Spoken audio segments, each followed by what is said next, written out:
This is A's broadcaster Ken Korach, and you're listening to Jim on Base. Welcome back to another episode of the Jim on Base Show. For today's very special guest, we have on someone who is an iconic voice in sports broadcasting. He spent 28 seasons with the A's and 32 years total in the American League. He's written 2 books, the first one being Holy Toledo, Lessons from Bill King, Renaissance Man of the Mic, and If These Walls Could Talk with then A's beat writer Susan Slusser. He's in the Bay Area Radio Hall of Fame, the Nevada Broadcasters Hall of Fame, the Jewish Sports Hall of Fame of Northern California. Please welcome the voice of the Oakland A's, the great Ken Korach. Ken, thanks for coming on. Hey, Jim, it's great to be with you. Thanks. It's nice being on your show. Yeah, and we met about a few weeks ago. You were taking notes in the dugout, and it's pretty surreal to have you on. It was a quick turnaround. Well, yeah, that's right. I'm really impressed by what you're doing with your show, and you've had a great roster of guests so far. So, I'm thrilled for what you guys have been doing so far. Yeah, thanks. Well, I know you're squeezing me in because we're doing this before a night game tonight, right? A's and Mariners. So, yeah, we have plenty of time. So we're recording this at about noon or so. So I'll be leaving for the ballpark around 2:15 or 2:30. So that's the normal routine on the day of a night game. Awesome. Well, what do you do in the morning? Did you get a workout in? Did you get coffee? Yeah, I do. Actually, I went to this is not real glamorous or anything like that.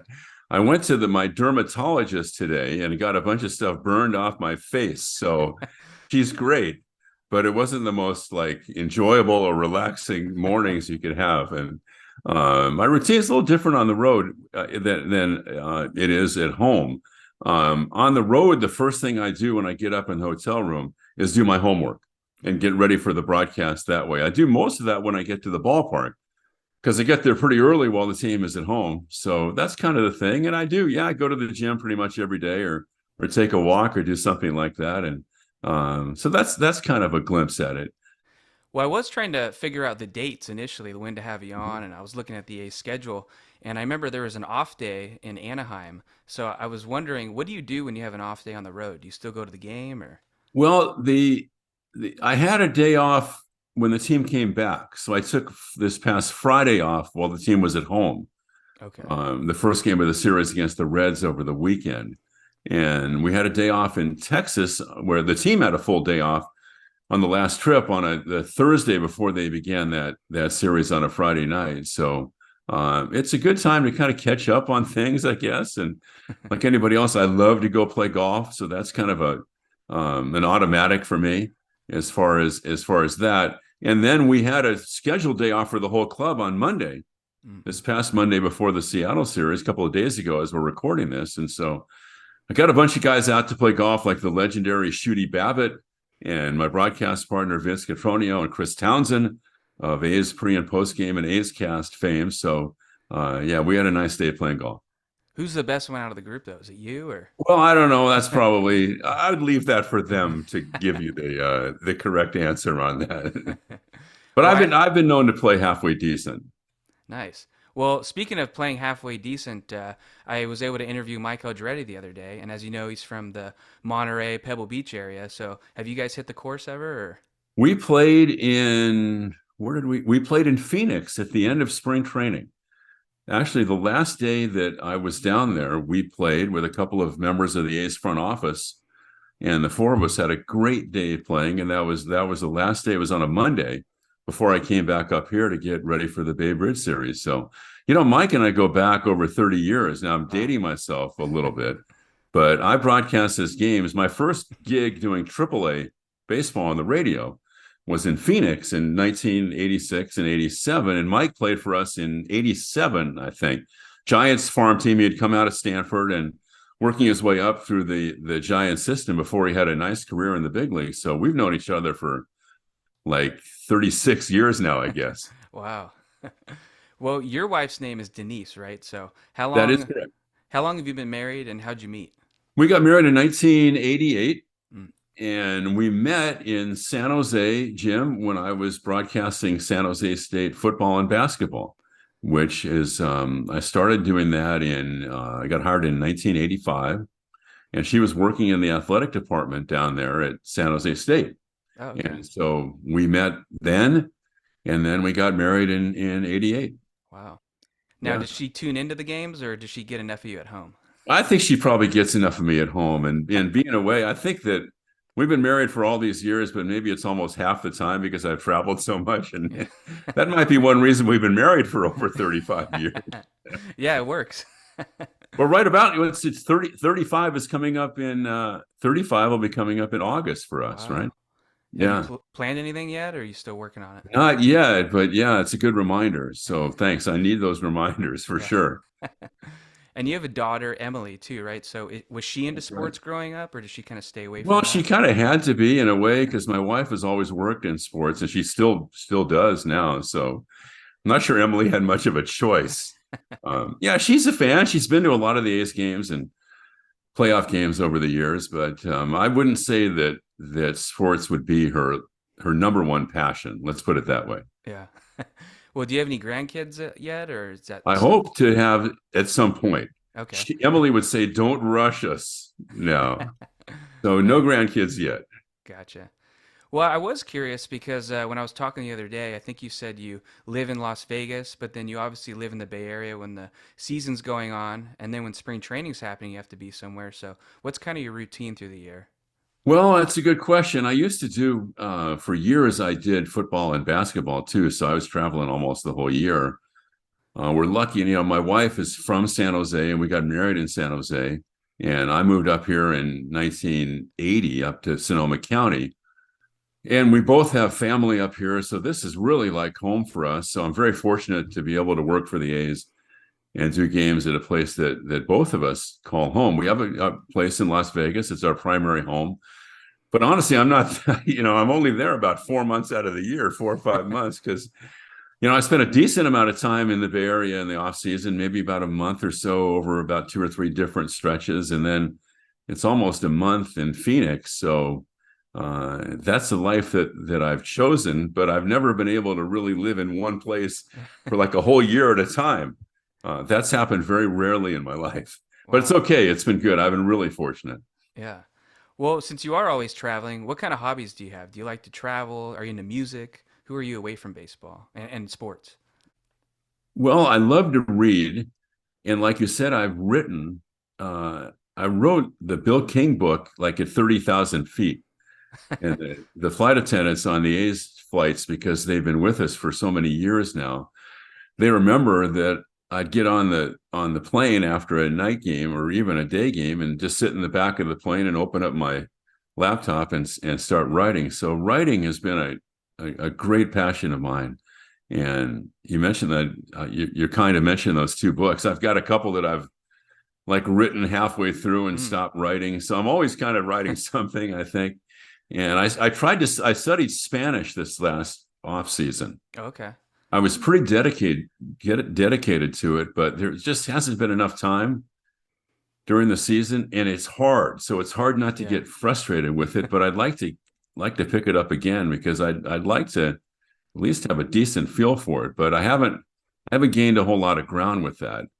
But like I said, I love to play golf, and I love I love spending time with my Mm. friends and family, going out to dinner. That's one of my favorite things. Or working out, stuff like that. So nothing too exciting, I guess, or out of the ordinary.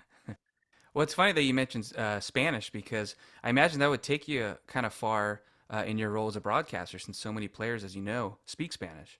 That's one of the reasons that I really was attracted to trying to learn the language, because I think it would be beneficial because we have so many Latin players, not only on the A's, but in baseball. So it might broaden my opportunities as far as and gain me some more, provide some more avenues as far as interviews and things like that. So I think it would be a great way to connect better with the Latin players. So I'd love to do that.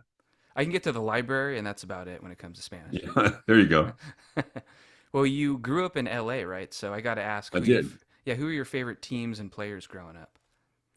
Well, my favorite baseball team, I was an Angels fan as a kid. Now, I was born in 1952, and the Angels didn't come into existence until 61. Mm.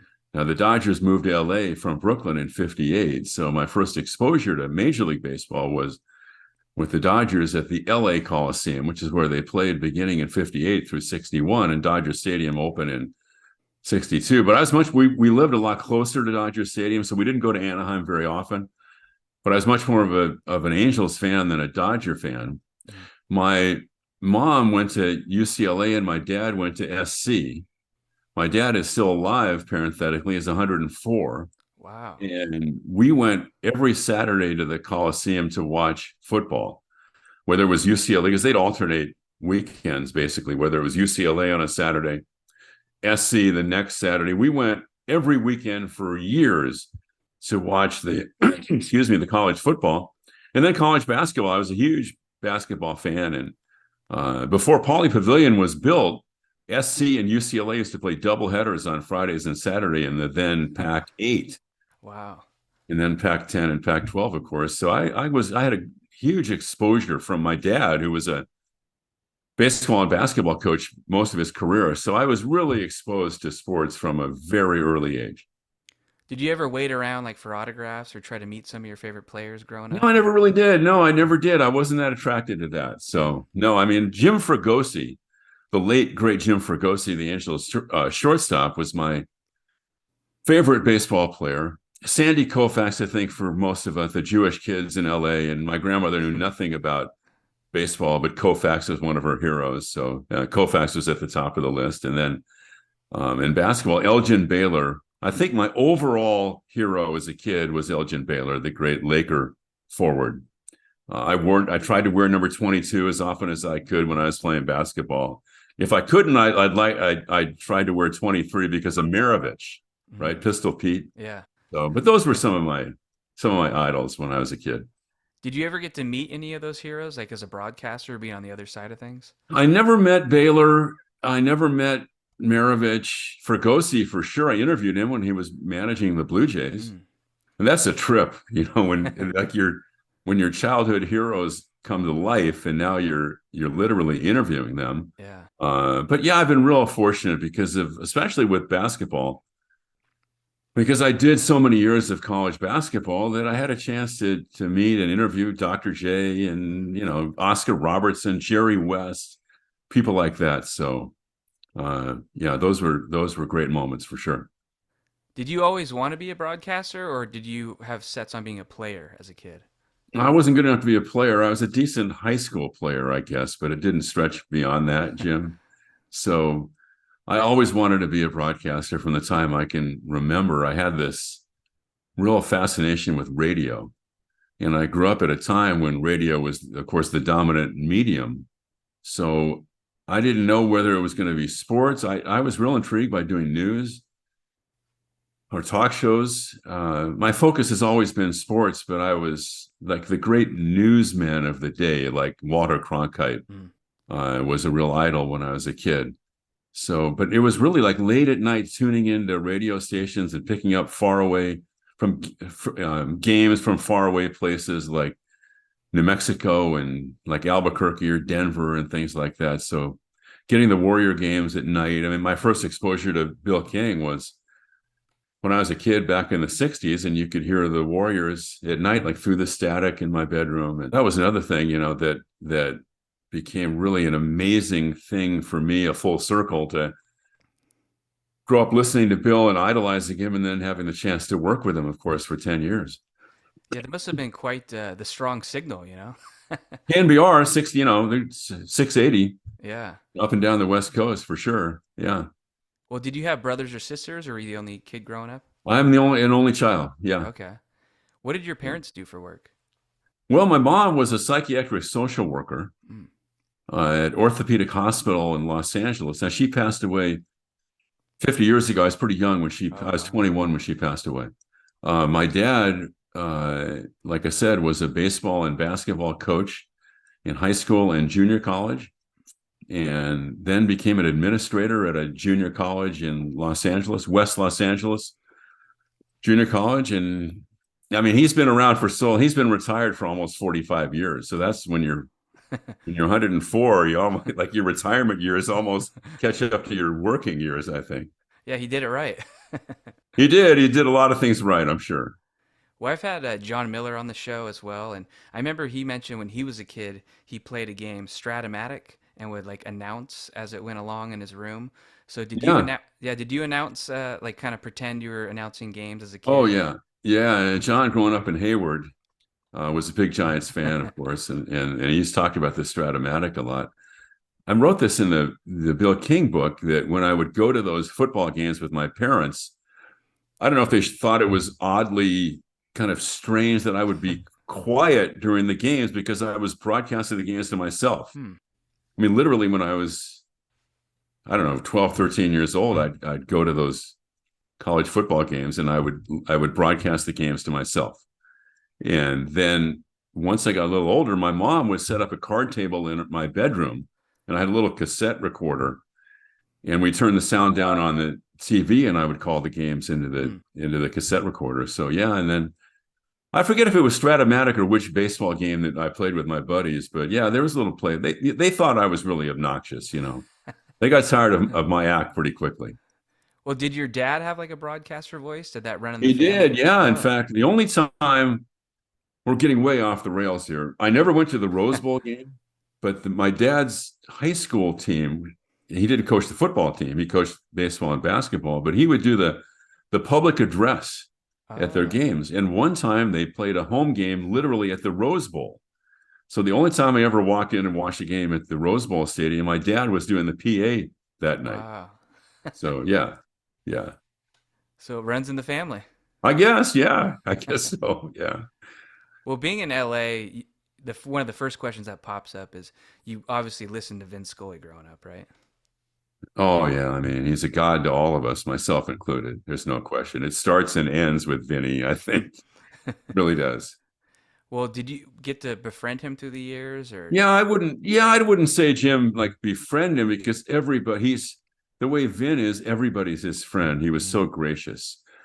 He handled his celebrity better than almost anybody I've ever known. Because if when you went to Dodger Stadium to do a game and he'd be in his booth and there would be a line of people literally outside the booth just to come in and talk to him for a minute or two, or just to express to him how much that he had meant to them over the years.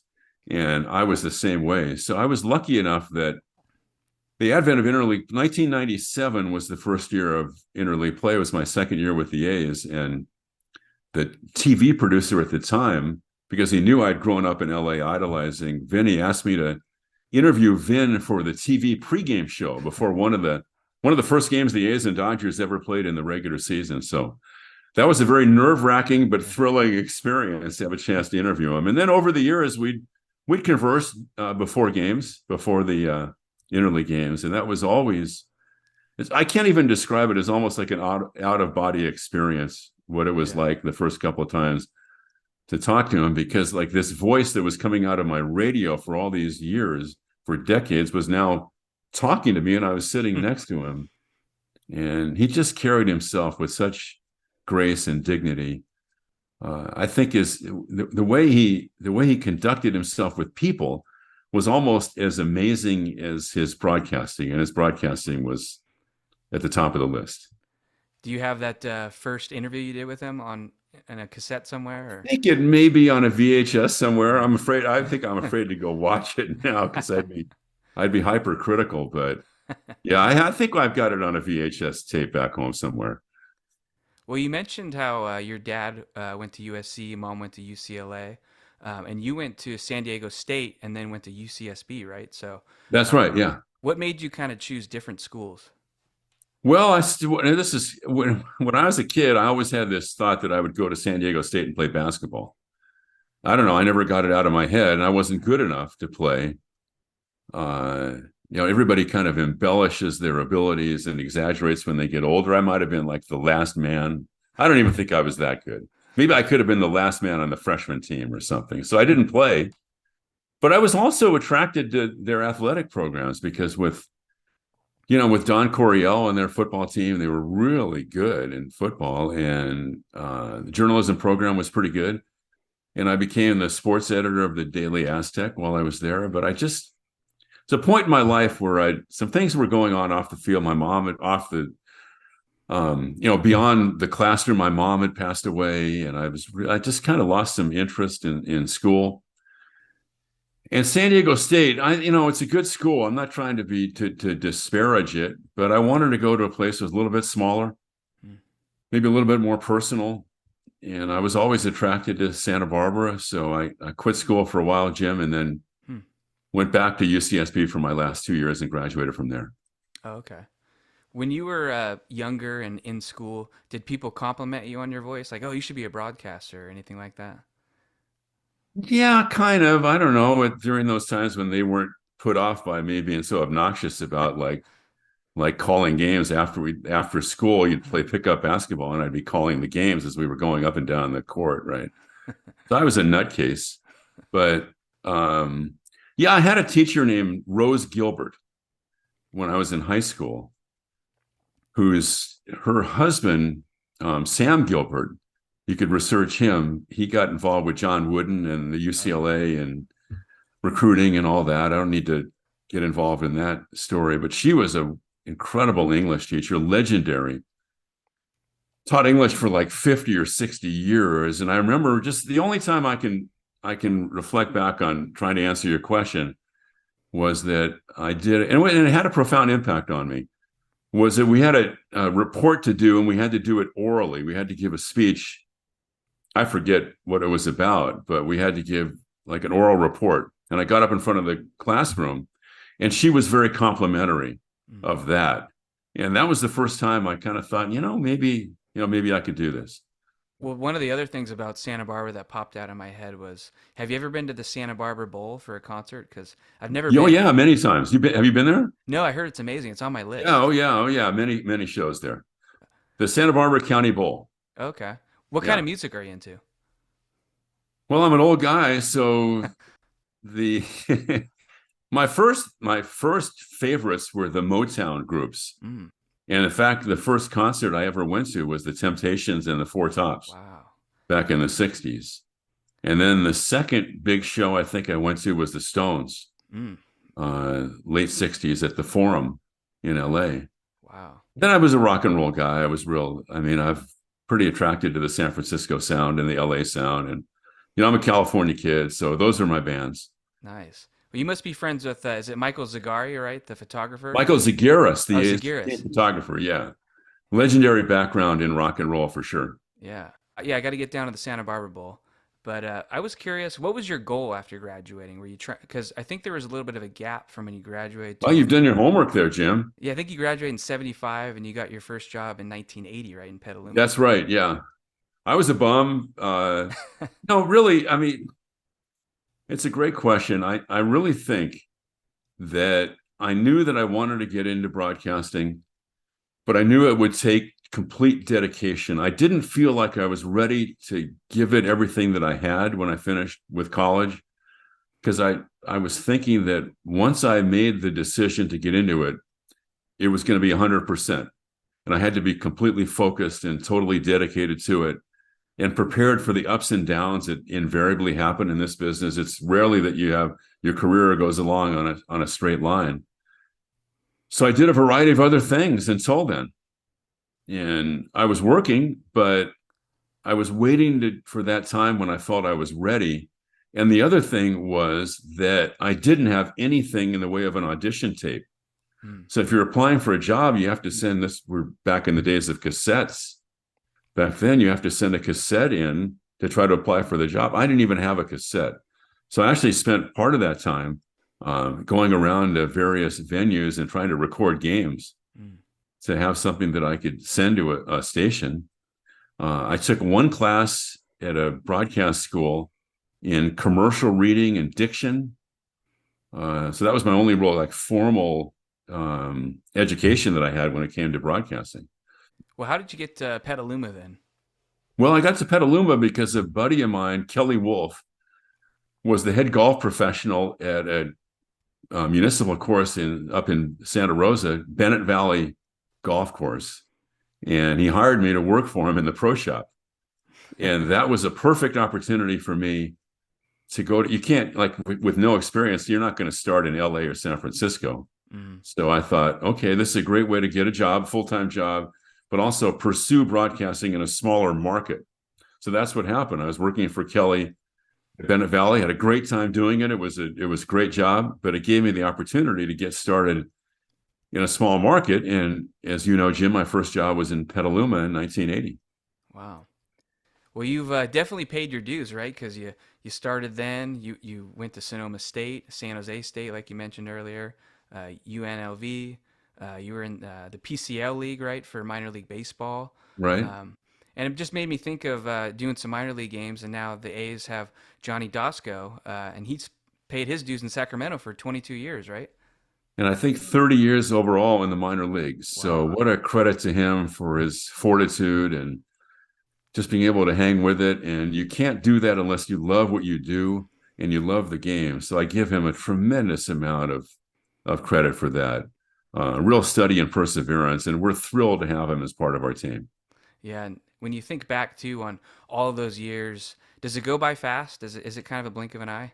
It's funny because Tony Kemp asked me that the other night. We were Oh, down in Anaheim. He said, when you get older, does it seem like life is spinning by really fast? And I said, yeah, because you kind of like to make it stop for a while. Because once the season is over, you realize that you've immersed yourself for 6 months, and the world's been spinning around, and you weren't even on it for 6 months. But yeah, I think so. And I've been really fortunate, Jim, in that I've had it. I haven't had too many. I haven't experienced too many of the. I've talked about the ups and downs of our business. hmm I haven't had too many of the downs. I've been lucky that it's been pretty consistent, and I feel like I've been once I latched onto a job where I kind of felt like if they kind of like you, you're better off not looking around for the next thing, because there are people that are looking for that, and that's great. They're looking for the next job, but I've never been that way. I've been pretty content with the jobs I've had. Well, you eventually got to the Chicago White Sox.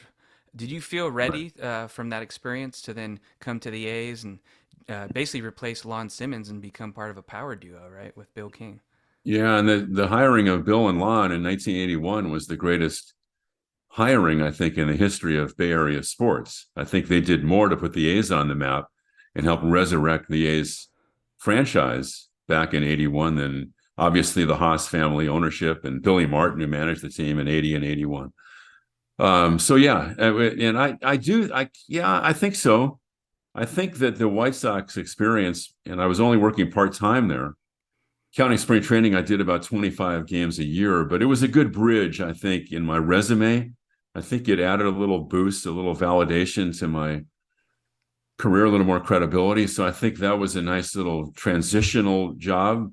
But I think having the chance to work in big league ballparks, I think was helpful in a big market like Chicago. We had a 50,000 watt flagship and a 30 station network. So yeah, I think you're right. I think it was beneficial. I think if I'd come maybe straight from the minor leagues, and because replacing Lon was a pretty daunting thing anyway, Yeah.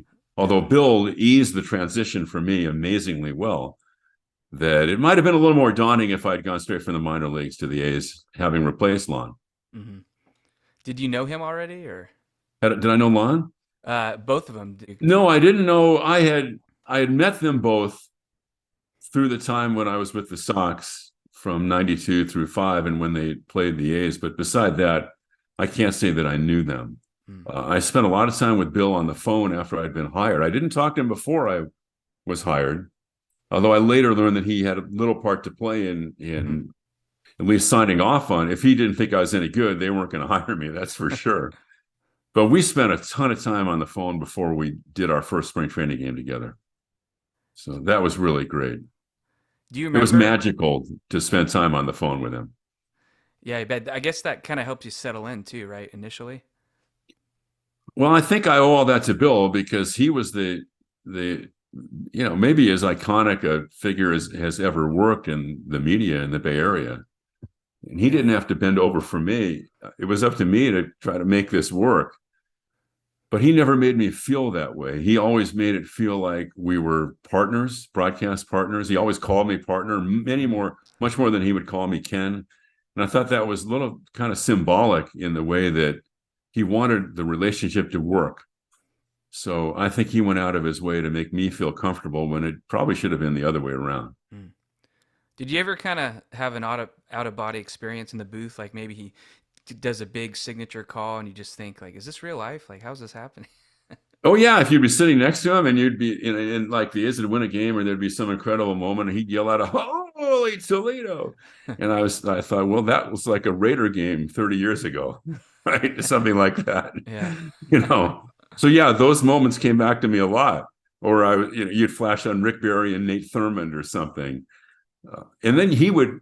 Rain delays were the best theater, I think, with Bill, because if we kept it for a half hour or so, and then we could pick his brain and get him to reminisce, which he was such an amazing storyteller. And then you'd go back to those Warrior days, and the 1975 Warriors were his favorite team. And you talk about Will Chamberlain, or you'd switch to the Raiders and Madden and Kenny Stabler and people like that. So it was you'd have to, when we would go out to dinner, people would almost have to wait in line to be part of the group to go out, because they couldn't wait to just spend some time with Bill, especially if you were from up here and hear the stories, because it was incredible. Well, you mentioned the 1975 Warriors. I was lucky enough to have Rick Barry on the show, so I got to ask, who was your favorite Warrior growing up? My favorite Warrior, I think Barry might have been my favorite Warrior. And I was, as I said, Elgin Baylor was my guy. Oh yeah. And the Lakers used to lose to the Celtics every year. But yeah, I loved watching Barry play. I thought he was, even though he's a Hall of Famer, I thought he might have been a little underrated even. So I love Nate Thurmond too, and those guys. It was now Nate was gone when they won the championship. It was kind of controversial. They had traded him, but they were those team. Alvin Adels, interviewing Al Adels for the Bill King book was a thrilling experience, and interviewing Rick as well, and Tom Meschery and guys like that who were part of that team. Yeah. See, you're living the dream. Oh yeah, no doubt. There's no question. Yeah, there's no doubt. Wake me up when when I come out of it. Yeah. Well, you said that Bill King had an incredible appetite for life, and every day was an adventure. Do you have any examples of that? Well, I spent 267 pages trying to chronicle that. Yeah. And I'm not even sure I did a good job of that, but well, he just had a voracious appetite for life. And his eating was legendary, and some of the concoctions he would conjure up to eat during the innings that I was on the air and he was off were legendary. And then he was just such a well-rounded. It's a cliche to say someone is a Renaissance man, but he was. His love of the opera, his love of jazz music, his love of the ballet, his love of history, learning. He literally could speak Russian. He was an expert on Russian history. So he ran the gamut. And when you sat next to Bill on the plane, we always sat together on the charter airplanes. He would devour the newspapers. He had this, like I said, voracious appetite for learning. And he would take the newspaper start to finish, and it was like if Bill was doing something, that was the most important thing in the world at that moment for him, because he lived in the moment. And those were his passions. Every day was like a passionate experience for him. And I mean that in the most complimentary of ways, because when Bill was reading the morning paper, that was like the most important reading of the morning paper of all time. And that's the way he lived his life. And I think what a great model. Yeah. Well, another great broadcaster from the A's that you were friends with and had lots of games with, Ray Fosse. And it was kind of nice. I looked over the other day in the press box. I can see into the broadcast booth. And I think they have a "We Love You, Fosse" or some kind of blanket, it looks like, hanging in the booth. Yeah. Yeah. It's, we lost him all too young, less than 2 years ago now. Yeah. And he was on TV most of the time, but those days that he would, and again, referring back to Bill, that the days when Ray would work on radio, Bill would just light up, and he'd say, we have a Fosse day today. Because back in those days, the A's rarely televised the weekday home. Like the A's always played a lot of those Wednesday and Thursday 12:35 games, and almost invariably it would be a Fosse day on radio. And the three of us would work together. And I thought that Ray was at his best in the postseason.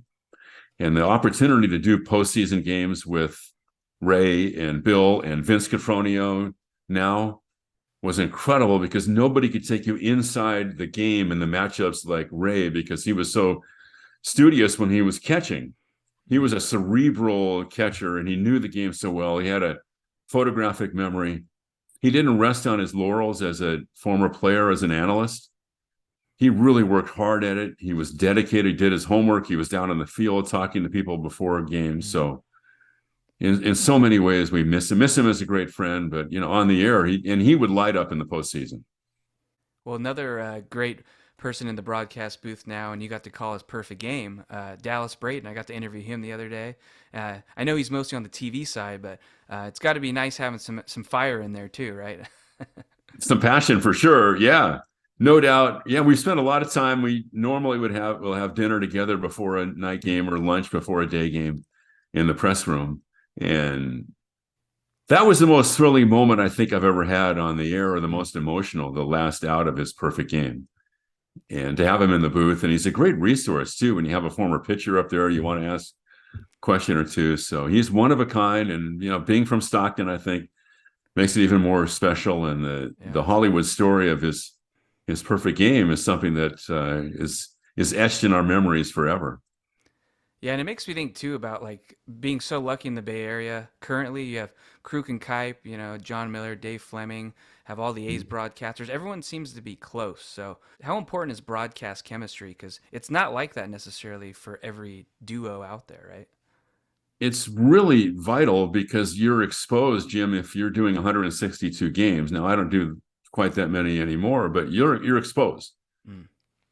So people are listening. If they're ardent fans of the team, they're going to listen to you a lot. And if you don't get along with your partner, that's identifiable. So it's really important. And I think, kind of ironically, now it's even more important than it was before because of the pitch clocks. And when you're an analyst, like Vince Cotroneo, does 3 innings of play-by-play, but the rest of the time he's an analyst, and he's excellent. And he's very good at being succinct and getting in and out, because there's so little time now for analysis between pitches, especially on radio. Now, TV is a whole different medium. And so I think the chemistry and the way you can kind of vibe together, because the time is limited now, I think it's even more important now than it has been. Mm. Yeah, I guess you can't get too carried away with stories. You got to get back to the game quicker now, too, right? Right, unless you were Scully, because with Scully, the whole thing about Vinny, and this spread all over, anybody that's ever done games would say, when Scully starts a story, even with 2 outs, because the old rule in broadcasting is you don't start a story with 2 outs, because then the first pitch is going to be hit to the shortstop and you're caught in the middle of a story and you're going to commercial. But if Vinny did that, he would get 8 foul balls. So he could finish his story while these 8 foul balls were hit all over the ballpark. So that's what happened. That was one of the gifts that Vinny had. He knew to start, if you started a story, he would get 8 or 10 foul balls so he could comfortably finish the story. That's great. Well, early on in your career as a broadcaster, was there anything that you look back on as things maybe you had to work on or craft to become a better broadcaster? I think yeah, it's a great question, Jim. I really think I was way too self-conscious. When I started, I got hired by KCBS to do San Jose State football in '85. And I was filling in on the morning and afternoon drive radio. It wasn't a full-time gig, but I was filling in the mornings and afternoons. And I thought maybe from a talent standpoint, I was ready for that. I'd only worked 3 years full-time in the business prior to that. I thought I was ready, but I think I was intimidated because all of a sudden you're in the same market as people like Bill and Lon and Hank Greenwald, and I could go on and on, Joe Starkey, Don Klein, so many. I'm leaving people out, so I apologize to those I've left out. But I think there was something in the back of my mind that was like, okay, you're here, but how could you ever be as good as those guys? And that's the wrong way to look at it. And I was way too analytical. I tried to pick apart every broadcast I did, trying to find my voice. And it's like when a pitcher gets called up from AAA and they say, you have to trust your stuff. Right? I didn't trust my stuff. And that was a really hard lesson to learn. It took me a while, honestly, to learn that you have to be yourself and you have to sink or swim being who you are. And I think finding my voice took longer maybe than it should have back in those days. Well, it did make me wonder too, like nowadays, since you've been doing it for so long, do you still drive home after a game and think, oh, I shouldn't have said this, or oh, I wish this would have been a different outcome, or? The only times I ever really beat myself up would be when I'm not mentally where I should be. Hmm. If I feel like I'm focused and I'm concentrating and I've done my homework and I'm prepared and I'm in the right frame of mind for the broadcast and I make a mistake, mistakes happen. I think that you can't be perfect. And I think that you're going to tie yourself up in knots if you try to be perfect, because you have to, the flow, letting it flow is the key to the whole thing for me. So there are going to be mistakes. But if my approach that night was not where I thought it should have been, and if mentally I wasn't in the right place, that's when I beat myself up a little bit, for sure. And then another thing that made me think of was when spring training happens, do you kind of have to retrain your eye? I know you've been doing it many years, but so you don't get excited or overjudge a ball, or that's just a Yeah. Yeah, I think, yeah, I try to remind myself that ground ball left side, ground ball right side, pop, and maybe even rehearse a little bit. Mm. I kind of rehearse a little bit in the car before I head down there and try to get my voice back into shape. And Yeah. so I do some of those things. Yeah, little What? tricks of the trade, I guess. Yeah. Well, I was thinking about the years you've covered the A's. You've gotten to see some great stuff. You came in for the last few years of Mark McGuire in Oakland. Mm-hmm. Then you got to transition to Giambi and kind of the Matt Stairs era. Then you went to the, Eric Chavez, Tejada, the Big Three. So you've had some great chapters in A's history. It's got to be great to reflect on. It's important to keep that perspective now because they're struggling so badly Yeah. that I've been fortunate I've had 11 different postseasons Wow. since I started doing the A's. The first one was 2000, which was the first of the four straight in the ALCS. So I've had more thrills than I've bargained for. Very few people have had the opportunity that I've had to do that many postseason games and have these riveting games with crowds going crazy at Yankee Stadium and Fenway Park, and nothing like the Coliseum in a playoff game. The Stephen Vogt walk-off hit, Coco's base hit to right field with Ray screaming. And so we've had some incredible moments for sure. Disappointment for sure as Yeah. well, but some great moments. Do you still follow games? Like, are you able to turn a game on and really take it in, or do you find yourself kind of critiquing what the broadcasters are saying, or how do you deal with that? Yeah, I like watching other games. Yeah, I'm not too critical of other people. One of the things I've always said is if during some of the sessions I've had trying to counsel young broadcasters is don't copy people, but try to take from what they do and do well and try to understand what they do well and learn from that. So, and I have so many really good friends in the business that I do enjoy listening to them and watching them for sure. Yeah, I'm still a fan. Nice. Well, what are you most proud of so far? Is there anything do you ever reflect like that, or not really? Yeah, I kind of wanted, I probably should more, but I think I'll reflect more when it's done. I guess I think I've given it my best shot. I think I can look myself in the mirror and say that I worked hard at it. I tried to put in an honest day's work. And I mean, 28 years for one team is something I'm pretty proud of. I think it's one thing to get a job, it's another to have longevity. So, and I wouldn't be where I am without the support of the ball club, and the A's fans have been incredible to me, and I've had great partners. So, yeah, I'm proud of that for sure. But I think I've given it my best shot. I think I've been true to the game, and I think I've been true to what it means to be a professional in our business. And I'll leave the subjective analysis to other people. Yeah. Well, you kind of mentioned there about your run. So, do you see like a finish line at the end, or do people ask you how much more do you got, or how do you handle that? I think it's natural to ask at my age. I'm really enjoying it, and I'm even as poorly as the team has played this year, I still enjoy going to the ballpark. And I think because maybe I might be on the 15th or 16th hole of my career, I think maybe I've gained a almost greater appreciation for it. And I still get a thrill of walking out on the field before a game and smelling the green grass. And I know that sounds cliched to say that, but if you lose that, then it's time to walk away. And I still enjoy getting up in the morning on the road, having a cup of coffee and delving into my homework.